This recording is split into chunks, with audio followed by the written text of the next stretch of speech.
This is our Kalamazoo horizontal bandsaw. It's a model KCT1016W, new in 2011. It will cut a 10-inch round, 10 by 16 rectangle. It has coolant. We're going to run her now for you.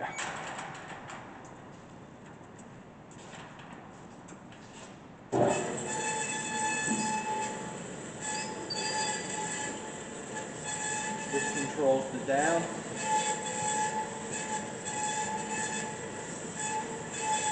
Dropping slowly. That speeds it up. At the bottom, the saw will turn off.